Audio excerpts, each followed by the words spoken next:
우리는 지난주 말씀을 통하여 실망스럽기 거지없는 아브라함의 모습을 보았습니다. 가나안 땅에 기근이 찾아왔을 때에 아브라함은 가족들과 소유들을 끌고 애굽으로 내려갔습니다. 애굽에 도착한 아브라함은 위기의식을 느꼈습니다. 자칫 잘못하면 아내를 빼앗기고 자기도 죽음을 당할 수 있다는 위기의식을 갖게 되었습니다. 그로 인해서 아브라함은 자신이 살 길을 찾았는데 그것은 자신의 아내 사례를 누이라고 하는 것이었습니다. 그러면 자신은 오빠가 되기 때문에 죽임을 당하지 않게 될 것이다 라고 아브라함은 생각을 하였습니다. 그 결과 아브라함은 죽지 않게 되었습니다. 바로에게 많은 재산을 받았고 그로 인하여 자신의 목숨은 건질 수가 있습니다. 하지만 자신의 아내인 사례를 바로에게 빼앗기고 말았습니다. 이것은 아브라함에게 큰 위기였습니다. 아내를 빼앗기는 거죠.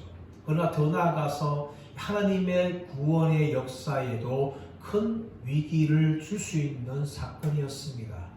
그러므로 하나님께서는 긴급하게 개입하셔서 바로와 그의 집안에 큰 재앙을 내리셨습니다.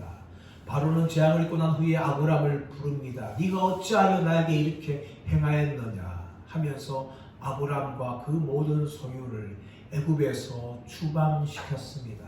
다행히도 아브라함은 죽지 않고 살았고 더불어 많은 재산을 가지고 다시금 네겝으로 올라올 수가 있었습니다.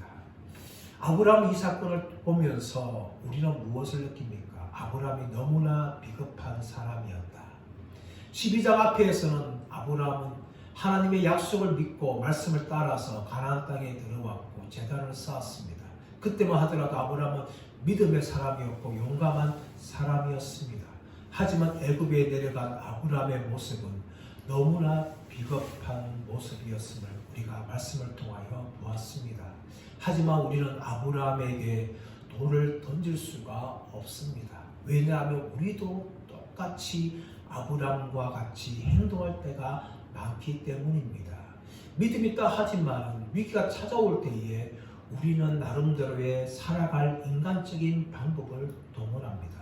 그리고 때로는 믿음의 자리에서도 떠날 때가 있습니다. 이것이 우리의 모습입니다. 하지만 우리는 실패의 자리에서 머물러 있으면 안 됩니다. 다시금 일어나야 합니다. 오늘 본문의 말씀 보시면 아브라함은 애굽에서 네겝으로 올라왔다라고 1절은 이야기합니다. 1절 말씀 볼까요? 아브라함이 애굽에서 그와 그의 아내와 모든 소유와 롯과 함께 네겝으로 올라가니라고 이야기합니다. 네겝으로 올라왔다는 거죠. 지형적으로 애굽이 저지되기 때문에 가나안 땅으로 올라왔다. 그러나 이것은 영적인 의미입니다. 아브라함이 애굽으로 내려간 것도 야라드 지형적인 의미뿐만 아니라 영적인 의미를 담고 있듯이 네겝으로 다시 올라온 사건도 영적인 의미가 있습니다. 올라온다는 것은 아라흐인데 지형적으로 올라올 뿐만 아니라 다시금 아브라함이 믿음을 회복하게 된다는 것을 올라가니라는 단어로 사용을 하고 있는 것입니다. 사랑 여러분, 우리가 지난 2025년도 돌아보면 참 많은 실수와 실패와 죄들을 지으며 살았습니다. 그러나 우리는 그 자리에 머물러 있으면 안 됩니다. 영적인 퇴보와 영적인 침체 자리에서 머무르는 것이 아니라 다시금 올라와야 합니다. 아브라함이 애굽에서 네겝으로 올라왔듯이 우리도 영적인 침체의 장소, 영적인 퇴보의 자리에서 머물러 있는 것이 아니라 다시금 올라오는 분들 되기를 간절히 바랍니다.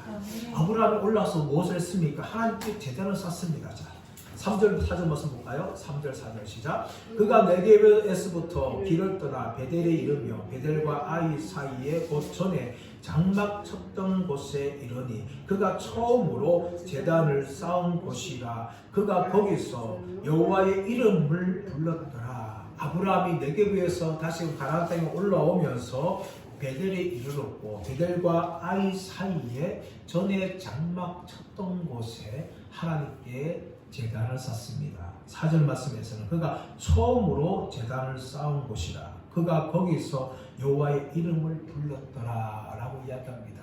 이 처음으로라는 단어가 히브리어로 리손이라는 단어인데 이것은 과거에 이전에 라는 의미를 가지고 있어요.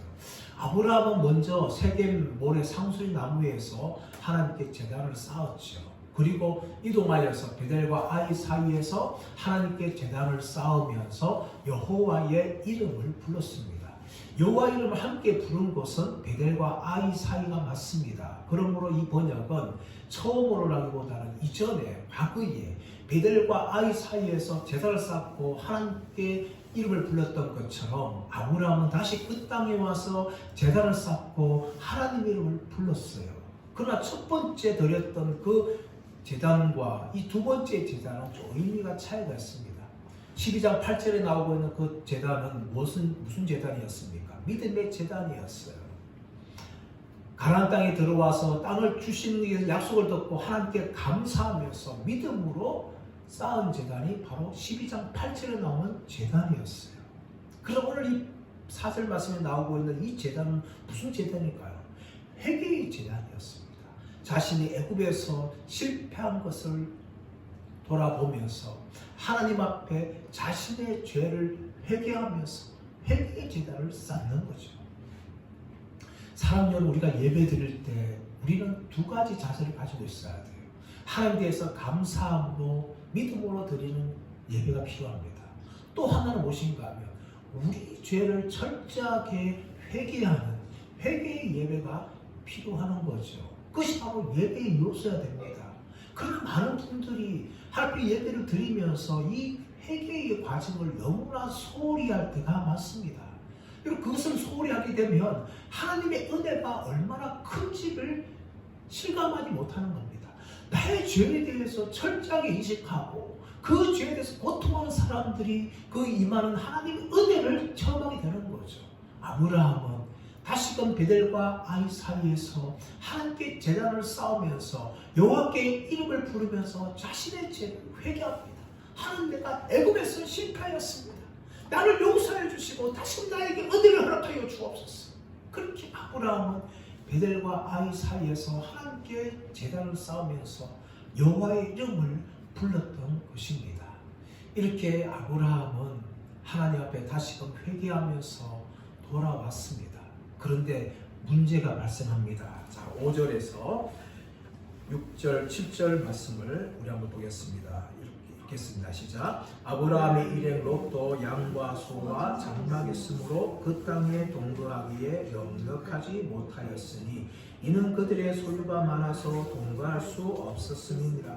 그러므로 아브라함의 가축의 목자와 롯의 가축의 목자가 서로 다투고 또 가나안 사람과 그리스 사람이 그 땅에 거주하였는지라. 이제 올라왔는데 문제는 뭡니까? 문제는 롯의 재산도 늘어났고 아브라함의 재산도 늘어났기 때문에 이 좁은 땅에 이 대가족이 함께 머물 수 없었던 거예요. 처음에는 지금 어려움을 느낀 거죠. 근데 점점 나가서 어떻게 합니까? 아예 이제 아브라함의 가축의 목자와 롯의 가축의 목자가 다투게 되는 겁니다. 다투게 되는 거예요. 여러분, 우리가 이 가난할 때에도 시험에 들지만 부유해도 시험에 들 때 같다는 것을 잊지 말아야 됩니다. 가난한 사람들은 부자는 참 좋겠다 라고 생각하지만 그렇지는 않아요. 그래서 잠언 30장 8절 9절 말씀 보시면 잠언 기자가 이렇게 고백합니다. 하나님, 나를 가난하게 하지 마시고 부하게도 하지 마시고 오직 필요한 양식으로 나를 먹여 주옵소서. 내가 부자가 되어서 하나님을 모른다, 여호와가 누구냐 할까 하오며 내가 가난하여서 도둑질하여서 하나님께 모욕이 되지 않을까 두렵나이다. 그렇게 잠언서 30장 8절 9절은 이야기하고 있어요. 때로 우리가 너무 가난해도 시험에 들 때가 많습니다. 하나님을 원망하죠. 하나님 나를 왜 이렇게 가난케 하십니까? 그럼 부자가 되어도 참 시험에 들 때가 많은 것입니다. 부자가 되면 될수록 하나님과 관계가 점점 멀어집니다. 예배의 감격이 상실되어집니다. 기도의 소리가 점점 작아지죠. 기도 횟수가 줄어드는 겁니다. 우리가 평안하고 부자가 되는 건 참 좋다 하지만 그때야말로 영적인 위기입니다. 부자가 되면 될수록 평안할수록 우리의 영혼도 잠들 수 있는 거예요. 힘들고 어릴 때는 하나님 찾던 사람이 부자가 되고 평안되어지면 신앙생활도 등한시하고 기도 소리도 작아지고 하나님을 향한 이 은혜에 대한 갈급함도 사라지게 되어 있는 겁니다. 오늘 이 아브라함과 롯의 이 다툼의 이 가축들 다툼의 본질이 뭡니까? 재산 싸움이에요. 재산 싸움. 부자가 되면 될수록 하나님과의 관계도 멀어지고 사람들과의 이 갈등이 더욱더 일어나게 되는 겁니다. 가난할 때 형제들이 화목해요. 근데 부역에 대해 좀 싸움이 일어납니다. 혹시라도 아버지, 엄마가 많은 유산을 가지고 있으면 그 자식들이 그 유산 때문에 얼마나 싸운지 모릅니다. 재물을 보십시오. 재물 가야 사는 일이 뭡니까? 아버지 재산을 가지고 자식들이 맨날 싸우는 거예요. 자기 다툼 하는 겁니다. 재물로 그런 게 아니죠. 보통 우리 일반적인 국민들도 부모의 재산 때문에 자식들이 싸우고 심지어 소송하고 평생 원수처럼 그렇게 되는 사람들이 허다합니다. 이것이 바로 이 아브라함의 가축의 이게 목자의 모습과 롯의 목자의 모습임을 보여주고 있는 겁니다. 이렇게 아브라함과 롯의 가축 또 롯의 목자들이 싸울 때에 그때 누가 있었습니까? 그 주위에 직접 말씀 보시면 가나안 사람과 브리스 사람들도 거기 있었다라고 이야기하죠. 가나안 사람은 가나안 때 살고 있는 원주민이지만 이 브리스 사람들은 유목민이에요.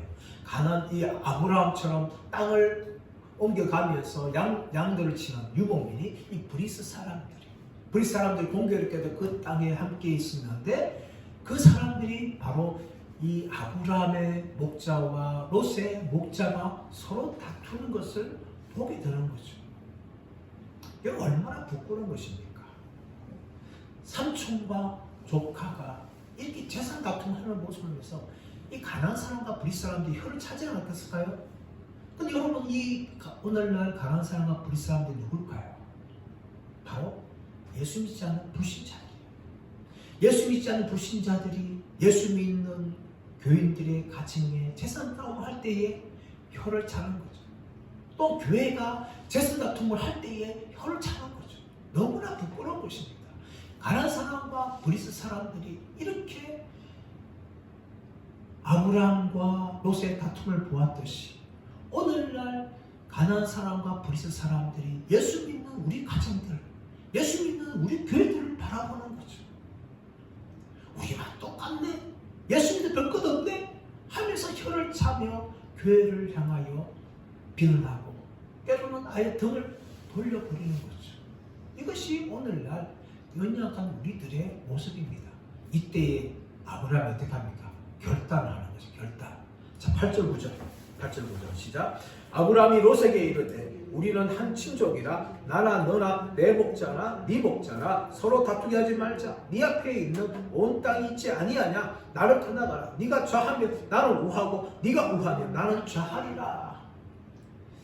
삼촌인 아브라함이 지금 가나안 사람과 브리스 사람들이 목자들의 싸움을 보면서 있을 때 참 마음이 불편했어요. 이제 더 이상 안 되겠다 하면서 롯을 부르면서 롯에게 제안을 하는 거죠. 우리는 친족이 아니냐. 싸울 필요가 없다. 그래서 우리가 한 친족이니까 네가 우하면 내가 좌하겠다. 네가 좌하면 내가 우하겠다. 네가 먼저 선택을 하라. 그렇게 아브라함이 롯에게 제안을 하는 겁니다. 근데 여러분 이것은 참 말이 되지 않는 거죠. 왜 말이 되지 않습니까?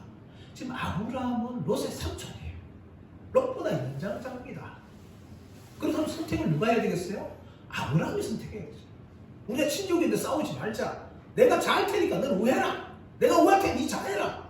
이렇게 하는 것이 사실 인지상정 아닙니까? 그러나 삼촌인 아브라함이 먼저 롯에게 양보합니다. 또 재산만 봐도 그럴 거예요. 성경은 정확히 말하고 있지 않지만 아브라함의 재산이 롯의 재산보다 훨씬 더 많았을 것입니다. 그런데도 불구하고 아브라함은 먼저 롯에게 땅을 선택할 수 있는 제안을 합니다. 어떻게 이것이 가능했을까요? 저는 두 가지 이유 때문이라고 생각을 합니다. 하나는 무엇인가 하면 아브라함은 애굽 땅에 가서 자신이 믿는 하나님이 얼마나 크고 위대한 분인지를 아브라함은 체험한 거예요. 그 무시무시한 권력을 가지고 있던 바로조차도 하나님께서 제안을 내리니까 두 손을 뜯는 모습을 아브라함은 보았어요. 그 하나님에 대한 믿음이 커진 거죠. 또 하나는 무엇인가 하면 아브라함은 베델과 아이 사이에서 하나님께 제단을 쌓으면서 여호와를 부르며 자신의 죄를 회개하였어요. 그리고 다시금 믿음을 살겠다고 그렇게 하나님께 결단하였어요. 이 두 가지가 있었기 때문에 아브라함은 먼저 롯에게 양보를 하는 거죠. 그러자 롯이 어떻게 합니까? 롯이 기다렸던 듯이 그가 먼저 선택을 합니다. 우리 10절에서 13절 말씀. 10절에 13절 시작.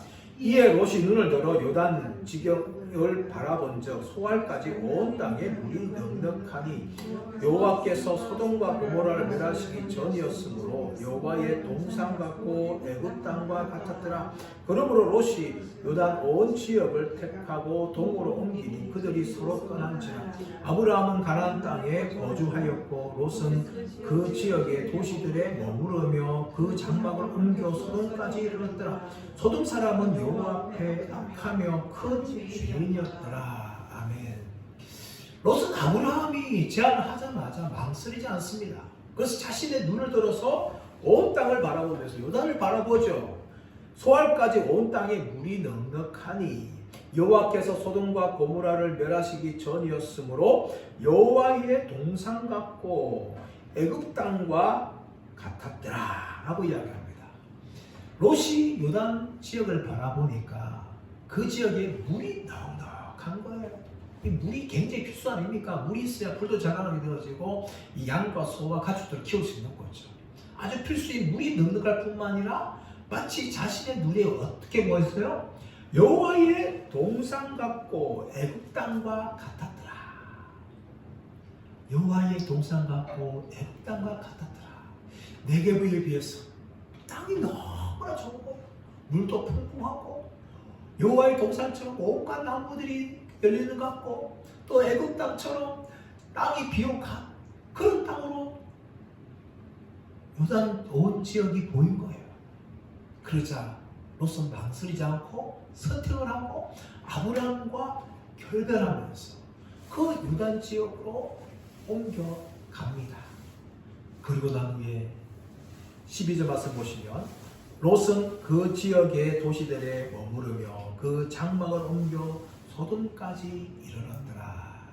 소돔까지 이르렀더라. 여러분 나중에 우리가 18장 19절 말씀 보지만 소돔 지역은 우리가 어떤 지역을 알고 있습니다. 13절 힌트하듯이 소돔 사람은 여호와 앞에 악하며 큰 죄인이었더라.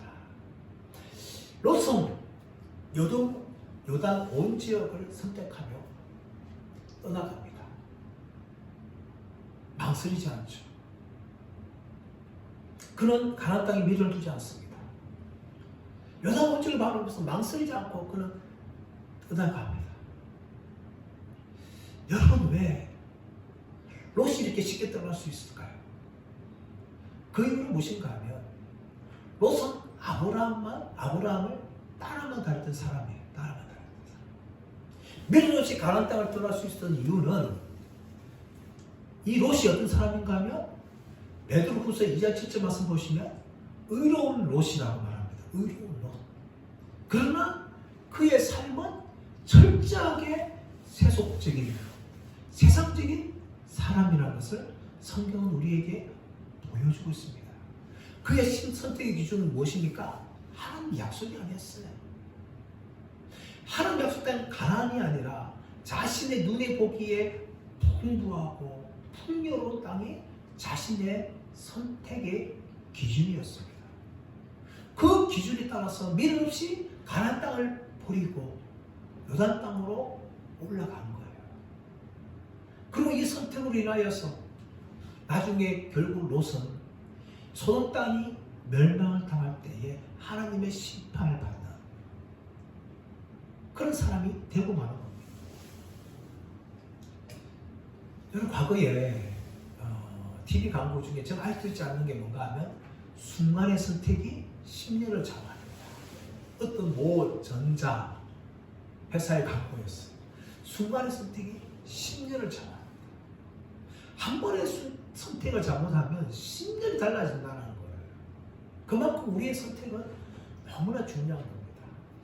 미국 제22대, 24대 대통령이 있습니다. 클리블랜드. 근데 여러분, 이 분은요, 목사의 아들이었어요. 목사의 아들.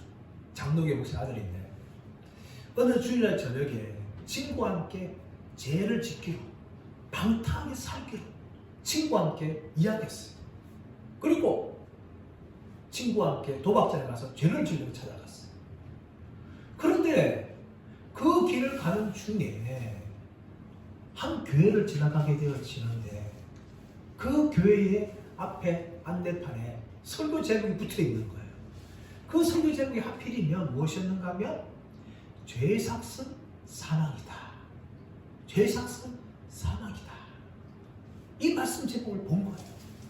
그 순간 이 목사의 아들이었던 사람이 마음이 너무 찔린 거예요. 친구한테 이야기하면서, 야, 우리 죄 지키지 말고 교회 가서 예배를 드리자. 친구는 이야기하는 거예요. 야, 무슨 소리야? 우리가 가기로 했으면 가야지. 넌 교회 가라. 나는 도박장에 갈 거다.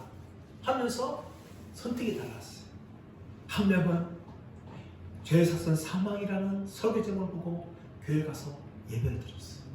또 한 친구는 미련 없이 자신이 가진 발걸음을 계속해서 가고 도박장으로 간 거죠. 30년 후에 그 친구는 신문 뉴스를 보고 대선 통곡을 하였습니다. 자신과 헤어졌고 교회 갔던 그 친구는 제22대 대통령으로 취임했지만 자신은 감옥에서 죄에 대한 대가를 치르고 있는 모습을 보면서 대선 통곡했습니다. 한 번의 선택이었어요. 그럼 대서양에서 대서양 배를 타고 미국으로 오는데 출발할 때 이도만 달라지면 뉴욕으로 갈 배가 보스턴으로 간답니다. 처음 출발할 때 2도 별 차이 아니었어요. 그런데 그 자그마한 2도의 차이가 뉴욕이 아니라 보스턴으로 가게 한다는 거죠. 우리의 선택 사소한 것처럼 보여요. 그러나 그 선택이 아주 중요합니다. 무엇을 보십시오. 요단 온도를 보면서 자신의 눈이 여호와의 동상 같고 애굽 땅과 같았던 그 요단 지역을 출발하면서 처음에는 그 인근 도시에 머물렀어요. 그러고 난 다음 어떻게 합니까? 점차 그는 소돔 땅으로 들어갑니다. 그리고 나중에 그 소돔에서 유지가 되어지고 그것은 살아가는 거죠. 결국 이것은 나중에 하나님의 불심판을 당하게 되는 그런 운명에 처하게 되는 겁니다. 야고보서 1장 15절 말씀 보시면 죄의 삭은 사망이다. 아니, 욕심 잉태한 죄를 낳고 죄가 장성한 자 사망을 낳는다 라고 이야기합니다. 욕심이 잉태한 자 죄를 낳고 죄가 장성한 자 사망을 낳는다. 처음엔 자그마한 욕심을 시작했어요. 근데 그 욕심이 죄를 낳게 되는 거죠. 근데 그 죄는 결국 뭡니까? 사망을 가져오는 거죠. 여러분, 우리가 죄를 지을 때 이런 사소한 거야 되겠어 하면서 쉽게 생각할 때가 있습니다. 하나 그 작은 죄의 시작이 더 큰 죄를 가져오고 결국은 그 죄는 우리의 인생을 완전히 망칠 수 있는 단계까지 얼마든지 나아갈 수가 있다는 것입니다. 롯의 작은 선택이었어요. 처음에는 아브라함과 결별을 하는 것이었고 요단 온도를 선택하는 것이었습니다. 요단 온 땅에 있는 여러 도시에 머물렀어요. 하지만 그것뿐만 아니라 그보다 더 쾌락의 도시, 더 죄의 도시 소돔 땅으로 그가 들어가고 말았던 것입니다. 이제 롯은 떠났습니다. 아브라함은 홀로 남았습니다. 그때 하나님의 말씀이 임하는 거죠. 자, 14절 말씀 볼까요? 14절 시작.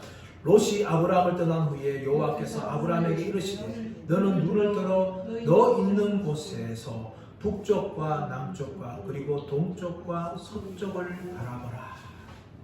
롯이 아브라함을 떠난 후에 여호와께서 아브라함에게 이르시되, 여러분, 롯이 떠난 후에 아브라함 마음이 어떻을까요? 지금 아브라함에게 롯은요, 아들이 없는 아브라함이기 때문에 상속자였습니다. 상속자. 피부치라고는 롯밖에 없지 않습니까? 갈대우르에서 떠나서 하란까지 가고 하란까지 들어왔는데 지금까지 이 여행 여정에 있어서 따온 사람은 롯밖에 없었어요. 아들도 없는 아브라함에게 이제 피부치 하나인 롯만 바라보았어요. 근데 그 롯이 떠났을 때 아브라함은 인간적인 외로움을 느꼈을 거예요. 쓸쓸함을 느꼈을 것입니다. 또 하나는 롯이 선택한 것은 불이 넉넉하고 여호와의 동산 같고 애굽 땅 같은 요단 언덕이었어요. 반면에 자신이 있는 이 가나안 땅은 그런 땅과 비해서 너무나 보잘것없는 그런 땅이었어요. 한편으로는 내가 지금 뭐하고 있나? 내가 삼촌인데 내가 저 땅을 치어야 되지 않느냐? 하면서 약간의 그런 괴로움도 느꼈을 것입니다. 이때 여러분 무엇이 많은 거예요? 하나님의 말씀이 많은 거죠. 하나님은요 언제 우리에게 말씀하시는가 하면 우리가 인간적인 소망을 다 버리고 이제 하나님밖에 없다 생각할 때에 그때에 하나님이 우리를 찾아오십니다. 그리고 말씀하는 거죠. 우리가 세상의 것들 많이 붙잡고 있으면요 하나님 말씀하지 않아요. 말해도 듣지 않기 때문에 찾아오지 않습니다. 그러나 우리가 세상에서 소망하고 있는 것들 다 잃어버리고 아무것도 없을 그때에 하나님께서는 그제야 말씀하는 거죠. 그제야 찾아오는 겁니다. 그때는 찾아오는 거죠. 아브라함 마찬가지였습니다. 자신의 피부치 롯을 붙잡았을 때에 하나님 말씀하지 않았어요. 근데 롯이 떠나고 나니까 하나님이 아브라함에게 말씀하시면서 약속을 합니다. 네가 보이는 그 땅 대사를 약속하시는데, 자 14절 하반절 말씀부터 보시면 너는 눈을 들어 너 있는 곳에서 북쪽과 남쪽 그리고 동쪽과 서쪽을 바라보라. 보이는 땅은 내가 너와 내 자손에게 주리니 영원히 이루리라. 하나님이 이 눈에 보이는 그 땅을 누가 준다는 거예요? 너와 내 자손. 12장 7절에서는 하나님이 내 자손이 주리라 라고 말씀하셨는데 롯이 떠난 후에 홀로 있는 아브라함에게 너희가 눈에 보이는 그 땅을 너와 내 자손에게 주리라. 하나님이 그렇게 약속하십니다. 홀로 있는 아브라함, 외로움에 있는 아브라함, 섭섭한 아브라함에게 아브라함아 내가 눈에 보이는 그 땅을 너와 내 자손에게 줄 것이다. 그러면서 17절 말씀 보시면 너는 일어나 그 땅을 종과 행으로 두루 다녀보라. 내가 그것을 내게 주리라. 네 발로 밟아봐라. 발로 그 땅 모두 줄 것이다. 나중에 여호수아 역정주를 말씀 보시면 하나님께서 여호수아에게 너희가 받는 그 땅을 내가 주겠다. 그렇게 약속하십니다. 여러분 이것이 하나님의 약속이었어요. 하나님께서는 아브라함에게 무엇을 주시는가 하면 자손을 주시겠다고 약속하시고 더 나아가서 그 자손들이 차지할 가나안 땅을 주시겠다. 이렇게 하나님이 약속을 한 겁니다. 사랑하는 여러분, 우리가 세상을 살아가면서 어쩌면 롯과 같은 사람들을 참 많이 만납니다. 그때 여러분 우리는 아브라함이 되어야 됩니다. 많은 사람들이 지금도 더 많이 가지려고 더 높이 올려가려고 발버둥치는 롯처럼 살아갑니다. 여러분 그때 우리는 아브라함이 되어야 됩니다. 이 아브라함이 되기 위해서 우리는 필요한 것이 있어요. 그것이 무엇인가 하면 하나님을 바라보는 거예요. 하나님 말씀을 바라보는 겁니다. 그리고 더 나아가서는 우리에게 있을 하늘의 상을 바라보는 거예요. 이 땅이 정부라면 우리는 로처럼 살아가는 정상입니다. 우리는 그냥 보기에 좋은 것, 풍요한 것, 더 얻으려고 살아가야 돼요. 하지만 여러분, 우리는 하나님을 믿는 사람이에요. 이 땅에 있는 것보다 더 좋은 걸 주시는 그 하나님을 믿는 것입니다. 내가 손으로 취하해서 얻으려고 하는 것보다 더 귀한 것, 더 좋은 것, 더 많은 것 하나님 주십니다. 그뿐만 아니라 우리가 이 땅에서 많은 것을 누리지 못한다면 하늘에서는 이 땅에서 누릴 수 없는 더 많은 상으로 하나님 우리를 갚아 주실 것을 믿으시길 바랍니다. 2026년도 이제 새걸만 시작되지 않았습니다. 많은 사람들이 로처럼 세상을 살아갈 것입니다. 그러나 여러분, 우리는 아브라함처럼 아브라함을 가지고 영적인 바라보고 하나님을 바라보고 믿음을 가지고 달려가는 분들 되기를 축복합니다. 그래서 올 한 해 마칠 때에 올 한 해 돌아보면서 하나님, 내가 너처럼 산 것이 아니라 아브라함처럼 살았습니다. 앞으로 나의 인생 끝까지 아브라함처럼 살겠습니다. 이런 선한 결단을 하며 살아가시는 저와 여러분 모두가 되시기를 예수님의 이름으로 축원합니다.